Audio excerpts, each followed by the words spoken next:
Good morning বন্ধুরা, welcome my back to blog.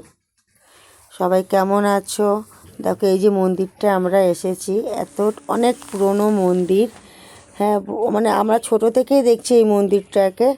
তো এখানে আজকে সন্তোষী মা পুজো, তো আমরা সবাই এসেছি, অনেকে এসেছি পাড়া থেকে। আমাদের জেঠি, আমার মা, তারপর আরও আশেপাশে কাকিমারা, বান্ধবী সবাই এসেছি। আর মা দেখো চা খাচ্ছে দাঁড়িয়ে দাঁড়িয়ে। তো মাকে বললাম, মা একটু দেখাও, তোমাকে দেখি। তো মাকে বললাম, মায়ের সামনে নিয়ে গেছি ক্যামেরাটা, মা আবার হাসছে। তো যাই হোক, আমরা মন্দিরটা তোমাদের সাথে শেয়ার করছি। দেখো এখানে অনেক কিছু আছে মন্দিরে। এমনি দেখো এই বট গাছটা অনেক অনেক বছর পুরনো বট গাছ। কারণ কি, আমি যখন বেশ মনে আছে ছোট ছিলাম, তখন এই বট গাছটাকে দেখতাম। এই বট গাছটা এত সুন্দর, এখন তো একটু মানে ডালপালা কেটে দিয়েছে, তাই নাহলে অনেক বড় ছিল। আর নিচটা দেখো এত সুন্দর, মানে দেখলে একটু ভয় ভয়ও লাগে, গায়ে কাটা দেয়। তো খুব মানে তাই তোমাদের সাথে একটু শেয়ার করলাম। হ্যাঁ, আর মানে পুরনো তখন অনেক ছোট আমি, তখন দিয়ে দেখছি। আর এই মন্দিরটা বেশ পুরনো। দেখো মন্দিরের পাশে শিব মন্দিরও আছে, হ্যাঁ, বজরংবলী মন্দিরও আছে। তারপর এই মন্দিরে সব রকম পুজো হয়, যেমন মা কালী পুজো হয়, দুর্গা ঠাকুর, গণেশ ঠাকুর, সন্তোষী মা, আরও ঠাকুরের পুজো হয়। আর দেখো এই সন্তোষী মা পুজোতেই আমরা এসেছিলাম। কেমন লাগলো অবশ্যই কিন্তু বলো মাকে। আমার তো খুব মায়ের মূর্তিটা ভালো লেগেছে, দেখে যেন মনে হচ্ছে পুরো সত্যি করে মা বসে আছে। এত সুন্দর হয়েছে যে কি বলবো, আমার তো মানে দেখে চোখ ফেরানো যাচ্ছে না, এত সুন্দরই হয়েছে। আর এখানে তো সবাই মানে হইচই লেগেই রয়েছে, আনন্দ করছি।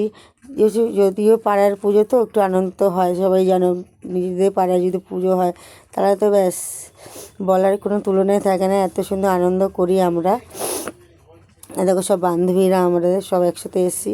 আর সবাই একসাথে ঘুরতে গেলে তো খুবই আনন্দ হয়, সেটা সবাই আনন্দ করে, সেটা তোমরা হয়তো জানো। আর এই নতুন বছরের প্রথম পুজো, মানে আমাদের পাড়ায় সন্তোষী মা পুজোয় আমরা তাই আসলাম। আর মন্দিরটা এতটাই সুন্দর যে কি বলবো।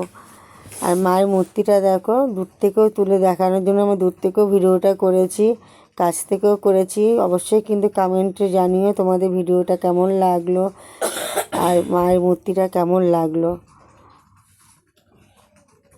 আর এখানে আমরা জানো তো ছোটোবেলার দিয়ে আসতাম, এসে তোমার লাইন দিয়ে খিচুড়ি খেতাম। দুর্গা পুজোয় খিচুড়ি দিত, সব পুজোয় খিচুড়ি করে, আমরা খুব লাইন দিয়ে খিচুড়ি খেতে আসতাম।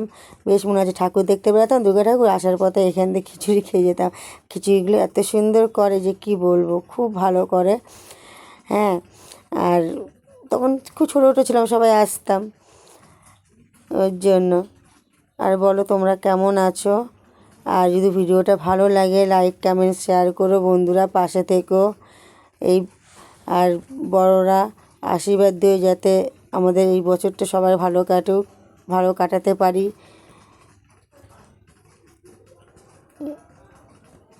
ওই কাকু জানলো, কাকুকে বললো, কাকু দিকে তাকাতে, কাকু হাই করলো। যেতে দেখো একটা পুচকির সাথে দেখা হলো রাস্তায়। এত সুইট এত ভালো, মানে আমি ওকে ভিডিওটা করছি, ড্যাপ করে তাকিয়ে আছে। আর তাকছিলাম, দেখো তাকাবে, দেখো ওই দেখো। আচ্ছা বন্ধুরা, ভালো থেকো, টাটা, বাই বাই।